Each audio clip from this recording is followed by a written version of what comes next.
Hello and welcome to the Swim Brief. Finally reunited. The three musketeers. Which musketeer would I be, Joel, in that scenario? Martin Short.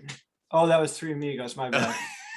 I would say Larry or Curly or Bo. I used to. Was D'Artagnan? Was he technically a musketeer, or was he like outside of the three musketeers? I'd like to be D'Artagnan. That was the turtle with the blue. Right? No, that's Donatello. Is who you're thinking of? Yeah, that's my Teenage bad. Mutant Ninja Turtles. Oh, Yeah, come on. I mix up my classical literary references all the time like that. Yeah. Here to dispense unlimited wisdom about Katie Ledecky changing training locations. I'm joined by Joel Rawlings. Joel, how are you? Hey, how you doing, Chris? I'm doing great, and you? How's your? I'm doing pretty good. Good. How's your unlimited wisdom? Limited. Okay, that's not the answer I was looking for, but Oh. all right. And then freshly swole, got a good pump going before we started here. Eric Wyken. It's good we got this on Implants. video. Those are implants. You think those are implants? I think he had chest implants. Yeah. I think it's a medium T-shirt that I found in the drawer that I think I may not have worn yet on this show. So anybody who actually watches, I try to rotate out of obscure T-shirts, and Joel can appreciate this one. R.I.P. Alterra Coffee out of Milwaukee, Wisconsin. Yeah. He might be wearing the chest piece that Ricardo Montalban had for Star Trek II: The Wrath of Khan. You guys know what I'm talking about, right? That's an up-to-date cultural reference. You really narrowed down that joke to a fine number of people who listen to this podcast. So for all the Swim Brief crossover Wrath of Khan fans, and actually I think there's some debate over whether Ricardo, that was his real chest, or whether God.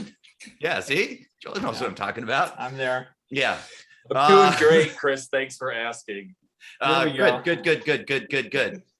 Well, I know that you're luxuriating, Eric, in the fact that Katie Ledecky has made this decision, and you get to credit yourself with having said it on the podcast. Although, to be fair, I'm pretty sure on that podcast you threw out about 5 different scenarios for what Katie Ledecky could do. So I was having fun with her tour that she was going to be just traveling around. She was going to go to Australia. She was going to go to Sandpiper of Nevada. Yeah, you just throw stuff out there. Right. So it did, but ultimately, Florida.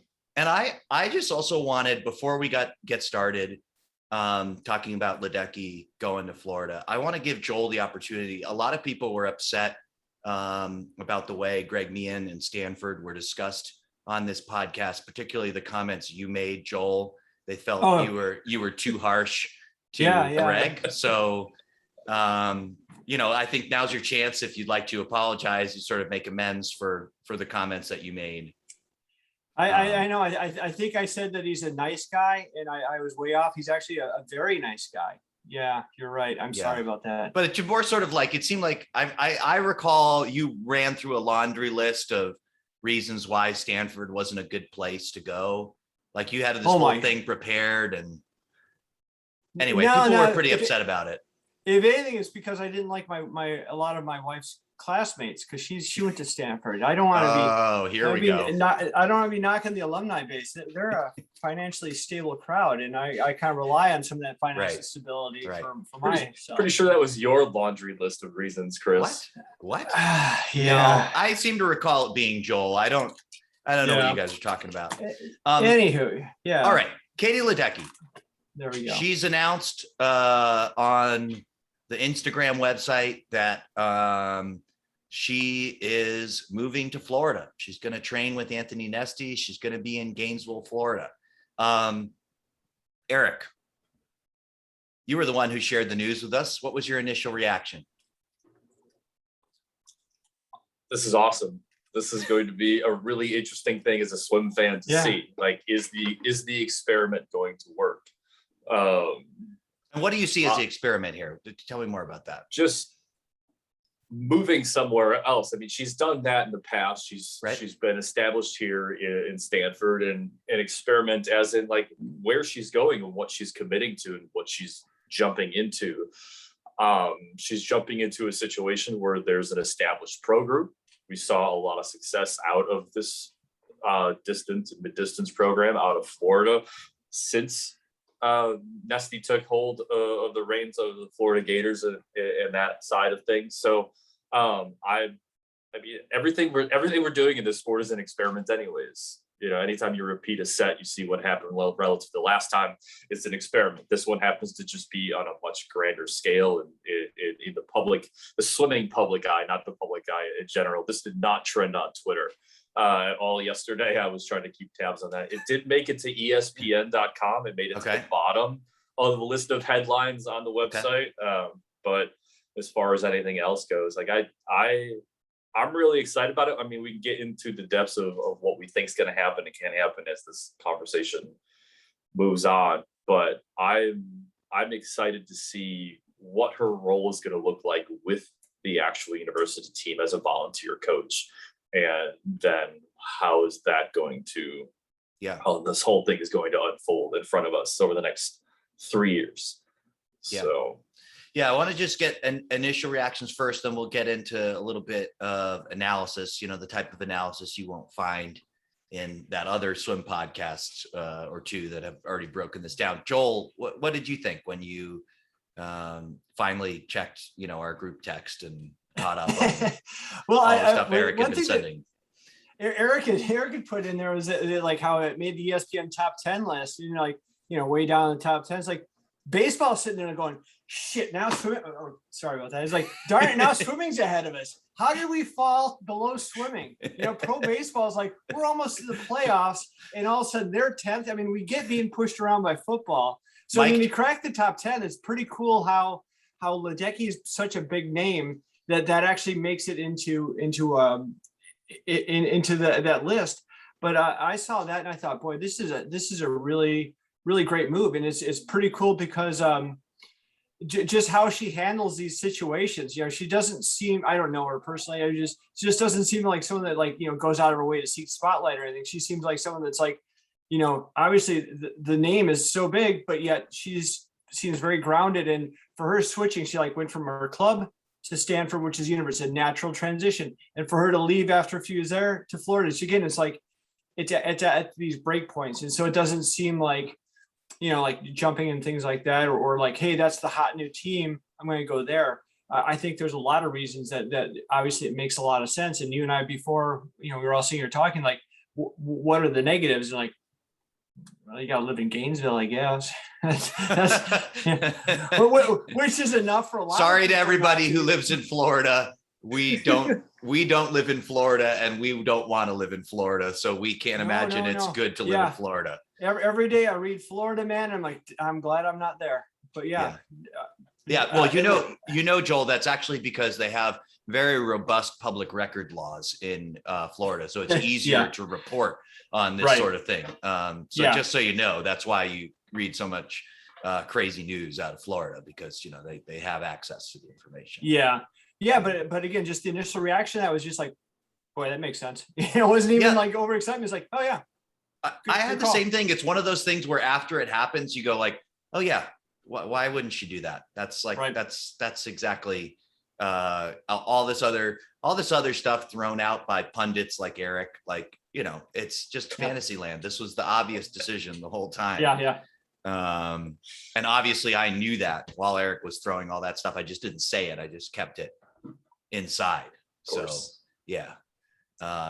just sort of kept it secret for this very moment so I could reveal it to our audience. Okay, so let's get into a bit of analysis. I think it's obvious people listening to this already know what we think, like this is a good move. Eric, give me one reason why you think this is a good move. I think we kind of alluded to it. It's a natural break and change in where she is. It's just one of these things that, you know, we've seen this template of a swimmer being with a coach for their entire career, so everybody looks up to this Michael Phelps, Bob Bowman situation where it's like, of course, this is how it's supposed to be, but that's not how every personality works. Right. It's not how everybody needs to be. She clearly gained something out of her time out of Stanford. I mean, obviously the degree and everything that goes with that, just a lot of life experiences. If you've seen anything that she does on Instagram, she fully immerses herself in wherever she is and what she does. And, but yeah, I think this is like the biggest thing that I take away from this is that she's taking control of her training and her life. And this is a calculated decision. She doesn't just do things, on a whim.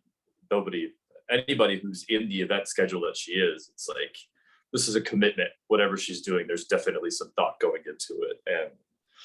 And I'm excited to see what's going to come of it. I have some hopes. I have some predictions, that I'll keep in my small lack of chest pocket. But yeah, I the second thing that came to mind, I was probably more excited than the two of you, right, when it came to this, because obviously I shared it and it was like, this is fantastic. What's this going to lead to? Right. But yeah, I want to see. There's so many aspects of this that are intriguing to me that I'm looking forward to all of it. Well, Eric, you're still a single man. You've not been worn down by life like me and Joel and children and stuff. So you could still manage to get excited about things. And Joel and I are just cynical and bitter. And we just sort of like, okay, I guess it's cool. Katie Ledecky, it didn't inconvenience to you. So that's about way up there on the list. That's right. That's right. Very positive. That very positive reaction that I wasn't grumpy or annoyed at all by the news. That's basically me being elated. I feel bad that for me, like my family leaving for the park for 6 hours is about the pinnacle of my excitement level now. Right. And anything like this would be like normally like, oh, that's great news. This is like, wait, for 4 hours, I might be able to watch football. Oh, this is like my birthday and Christmas all rolling up. This is great. Let's do it.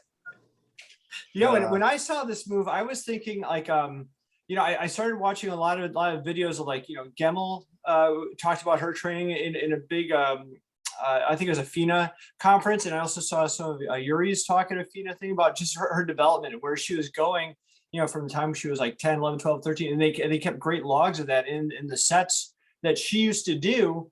And then if, when you go on Instagram and Facebook and stuff and you see out of Basket coming out, like how they did 9 1000s, descent on 10 minutes. And all the hashtag works, jump in there. It's like that's an old set that Eric Vent did. That goes back to like Chris Martin and before even Petty. I think this goes back to Germantown. They would do 10 1000s kind of thing. And so it's been around forever. But the reason it was interesting was I remember watching the Gemmel talk was about how he kind of links a lot of what he used to do to Urbanchek, also to Schulberg and things. And so kind of that Schulberg train, which goes down into Nesty and how they train people. So I was thinking, when you look at Ledecky, just what she looked like in London, what she looked like in Rio, what she looked like coming out of Stanford, all of a sudden it's like the muscles were again, muscular development and stuff you get if you're from an NCAA standpoint. She's going to do 100, she's going to do a 200, she's going to do a 5. She does a wide range of events. And back in the day at with Gemmel is like more about IM training. And what he said, which was weird, I never heard him say before until I really listened to this, is that he considered like a natural athlete. She could do a 400 IM because it was a 400. And so they did a lot of things like that, a lot of bigger training, lots of IM stuff. And he just said, there's only so many ways to break down a 1500. And so a lot of the sets were kind of formulaic, same stuff over. And again, if you're doing 9 1000, this is right up her alley. That's, again, just with a distance mindset, that's a set that she could really kind of wrap her head around. And I think, again, what Eric mentioned, again, is she seems like such a nice individual. She's very well spoken and she's very careful with what she says. You have to always kind of look at what she's saying and kind of like put our own negative, cynical, horrible, beat down husband, parent kind of standpoint. Because one of the things which she said was just how hard it was training just with Simone in a backyard pool during COVID.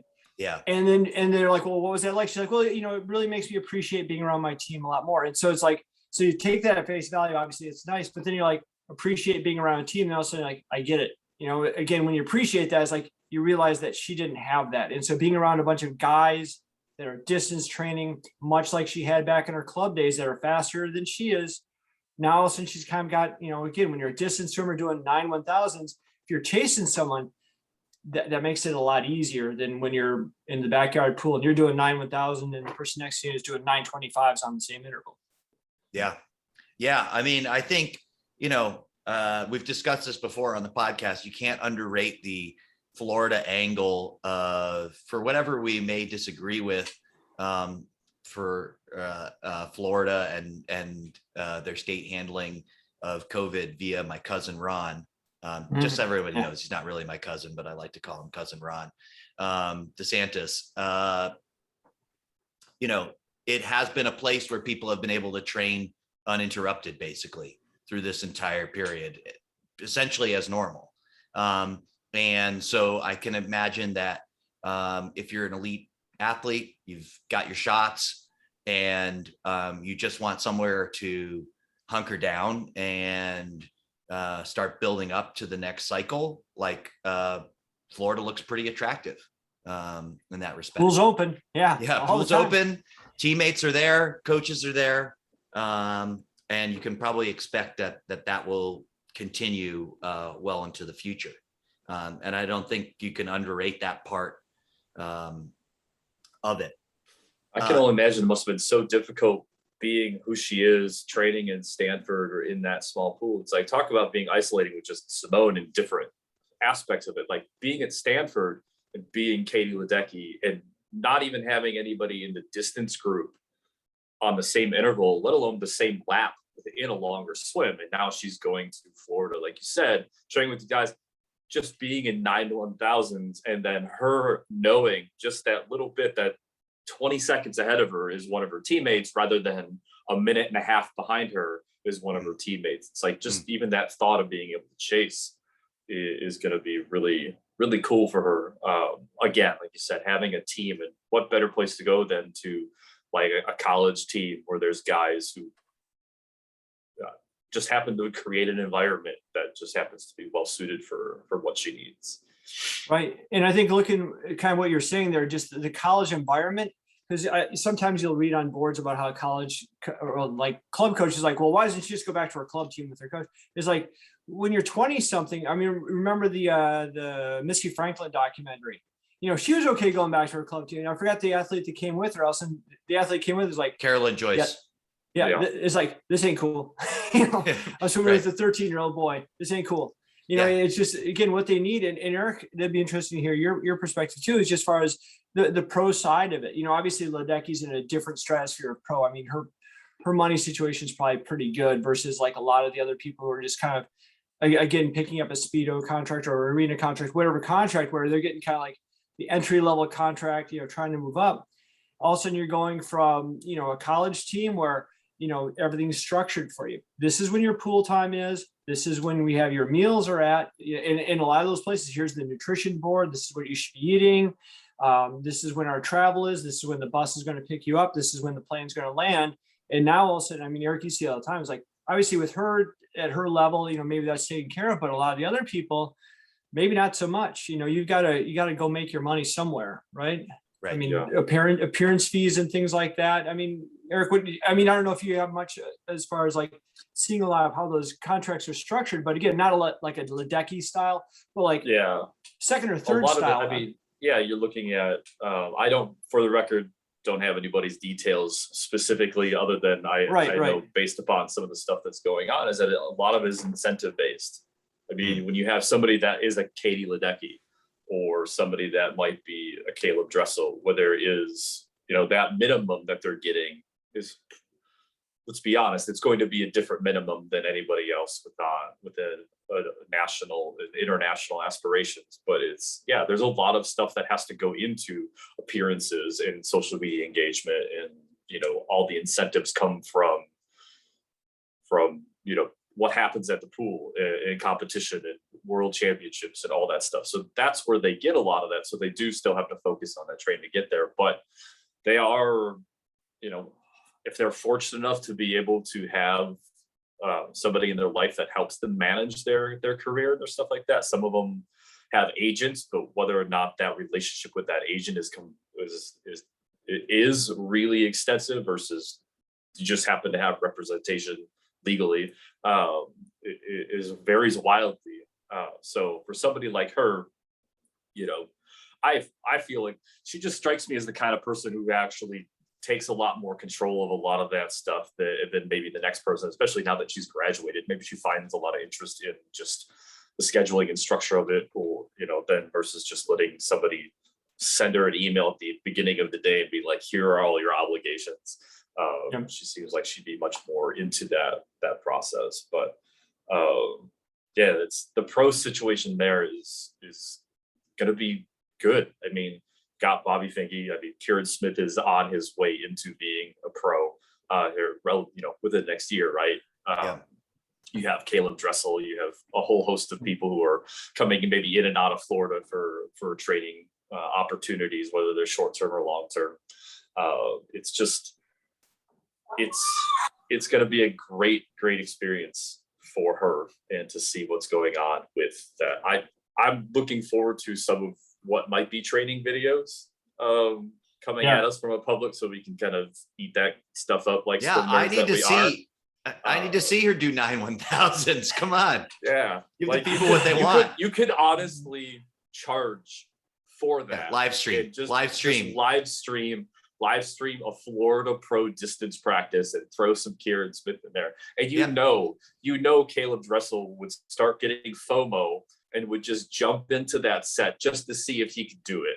Because he's that kind of guy. Like, well, I don't know about that. Yeah, okay. Let's not start talking crazy talk. No, I'm not saying it's on the regular, but like based on the conversations that I've had, based on the interviews that we've seen, he has no problem stepping up and trying to do something different for the sake of the challenge itself.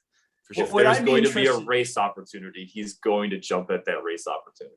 Well, kind of like what you're saying is like, again, where we'd go see it. It's like, I've been to Palo Alto. I was at a swim camp. I was helping out a swim camp, and it became a dual meet, like on the down low of Cal and Stanford. And so they swam, and so Ledecky swam in a men's heat just to get some racing experience there. And they didn't tell anyone because, again, they didn't want to be swamped with crowds, because you have like Nathan Adrian, you have Kayla Ledecky, all these other, you know, Ryan Murphy and all these great athletes. And that might be part of the problem too. In Gainesville, you got to go to Gainesville to see this. You know, it's not like, hey, I'm already here, let's go check this out. Right. No one's already there. You know, they have to go there, and that could be part of it too. You know, like you said, it's that hunker down kind of mentality. You're going to go there to train, and now she's on the East Coast. That's probably, you know, family, friends are still on the East Coast. She can train and just, again, hunker down with this group and get things done. And you know, again, with her contract, it's not about appearances and dual meets and things where you've got an athlete who's got to fly to 10 or 15 different camps to make money.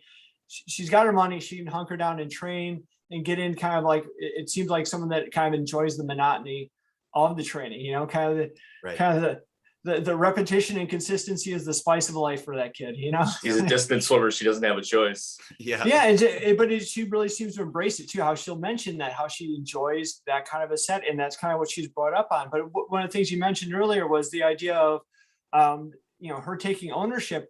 You know, you said it might be easier for her, it might be very hard too. Again, a lot of these swimmers, again, when you come through, like, again, you swim for one club team, you do what the coach said, you do those sets, and I'm successful. And so you're like, your success is like, I follow what they said. And every one of us as a coach, like, well, yeah, that makes sense. But as an athlete, at some point, you know, we don't always see them. Now we turn them off into the world, you know, where now all of a sudden you have to be able to go, I don't think that's right for me. And I think that's really, really hard, especially for people in like endurance sports and training, because, you know, again, you're doing these long sets. You're like, I don't think that's right for me. But then it's like, well, actually that was right for me. And now you've got to start to question, like, I don't know if that's right for me or not. Right. And the coach isn't going to be like, you have to do this. The coach is like, well, let's hear your thought process on that. Like, what? Right. My opinion? Right. Yeah, no, I mean, I the last piece of this that I want to highlight is somebody mentioned this to me yesterday. Actually, it's Jake Shackelford. So, you know, let's just name him, because who else do I talk to here in the office? Paul, I guess, too. But what a recruiting boon for Florida. Nesty taking over this combined program. And now, he's got the greatest swimmer of all time hanging out adjacent to his program. It seems to me that it will be a massive recruiting advantage for Florida in the near future. Because she's still active, like I know memories are short in swimming, but they're not so short that young athletes don't know who Katie Ledecky is. That'll be a couple of years after she retires. So and kind of hopping on that, kind of think about like in the NFL, where these players are like, oh my gosh, I'm playing with Tom Brady. Tom Brady's been playing pro football as long as I've been alive. And right. The same thing in a sense for Ledecky. I mean, she's been a famous swimmer since the London Olympics. And so a lot of these people going into college, Ledecky's always been famous. And now it's no longer like this, up here, it's like almost not exactly, but almost like a peer, she's a volunteer coach. I'm going to go there. Like, how cool is this? Right. Yeah. I think they've got a lot of things obviously rolling at Florida. And obviously I think it's what Nesty's built. And it's a culture, obviously it's built around like, again, drama-free living, hard work. I never hear anything coming out negative. You don't see all these like Twitter posts and things. You don't see a lot of people hopping in the transfer portal. It's like they kind of Florida does Florida. Yeah. Eric, any final thoughts? Yeah, I'm on the volunteer situation. The biggest thing that I'm interested in just seeing how this whole thing kind of comes about when it comes to Nesty and having her involved in the program. I mean, if you see anything that she does, she, like I said earlier, she's all in. She does it. She does appearances. She goes to hospitals. She had this thing that she did in Instagram where it was like, I think it was like Fountain Friday, where she biked on campus, would take pictures at these fountains. She was a part of the band. Like, she doesn't strike me as the kind of person who is just going to be like a figurehead volunteer. She's not just going to stand there quietly and not be a part of it. It doesn't make sense to me that would happen. Sorry, just got interrupted by a scam call. I love the still image of Eric, though. It's so good. Yeah. That was not supposed to come through. Thanks, Apple, for all of that. Yeah, I think as a volunteer, you end up getting a lot more access to the university because in our world, obviously swimming's huge, but in the world of Florida, football is huge, and so for her, she still gets a lot of access to things, which would be cool. But like you said, I think she really immersed herself in being a student. She really immerses herself into being an ambassador. And I think this is something she'll really immerse herself into. Yeah, she'll enjoy the opportunities. Her role is going to be so important for some of those athletes because as anybody who's ever known being a head coach, nobody wants to talk to you. But most of your athletes don't want to talk to you about stuff they need to talk to you about. Yeah. They want to talk to an assistant. And then she could even be even more so an intermediary between your group lead. So she could be, she could do that because some kids struggle with talking to their group lead and having those difficult or serious conversations. Right. And just being able to lean on somebody like her and then to have her eyes on the pool. And they've got stuff figured out at Florida, like the staff is running well, but it never hurts to have somebody else come in with a fresh set of eyes, or as an athlete, and just see what her relationship is going to be like with Coach Nesty and what he's going to ask of her, to the point where it's like she could be at a college practice and she can go up to him and be like, this set's not going to work. Like, what I mean? I think not this, but that's just a dramatic. all right. Situation. I think we're jumping the shark. You guys there. Always dog me on this stuff, but I'm being serious about it. It's like you have that direct link with an athlete, and I know that's a dramatic thing, but it's like, hey, this set might make more sense if you do this here, or if I was an athlete, I would like to hear about this aspect that works. Just having that possibility there. My thought is that it's somebody else like, in there. More like the freshman distance swimmers, like, man, I'm really nervous about swimming Florida Atlantic today. I got to do the mile. And then all of a sudden, your coach comes in. Yeah, I remember when I was at the London Olympics and I had those butterflies going. It's kind of the same thing here. Oh, maybe not. I'll just swim my race. Yeah, why don't you swim your race? There you go. I don't doubt your sincerity, Eric, but I find myself highly skeptical of Katie Ledecky doing any coaching whatsoever. I kind of just think this is just so she can get in the water with. Why? Yeah, there's kids. certainly an aspect of free water time and free coaching. Like she's not stupid. I'm not stupid. I'm not naive to think that she's not doing that aspect, but I also don't think that it's just her going to be standing around doing nothing. But I'm all there for a picture of her holding a stopwatch in a polo shirt at the dual meet with Florida State. Like, give it to me. Just inject that straight into my veins. I want to see it. Yeah, it's going to be her profile pic on the Florida Gators website.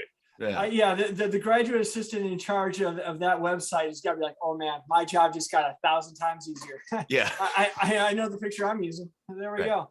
Right. Yeah, I think the question that comes out of this, then, like, again, I don't think it'll happen, but is there a floodgate that starts to open and be like, hey, let's all jump somewhere else? Jump to Florida.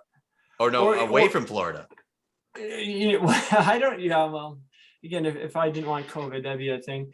Right. But we're always kind of, as coaches, always like, oh, what does this mean down the road? Again, the transfer portal. What is this? Everyone's just going to jump as soon as they don't like what a coach says. And it's like, well, as we've been talking about for quite a while, I mean, that's part of the thing. Is athlete empowerment has really become a big thing. Taking care of them, not just in the physiological aspect, but in the mental aspect as well, is a big thing. And Eric pointed that out a few podcasts ago about Florida, especially having, sports psychologists and things coming in and talking to the team, and which I think is a pretty common thing now in the SEC, especially because ain't no money like SEC money. That's right.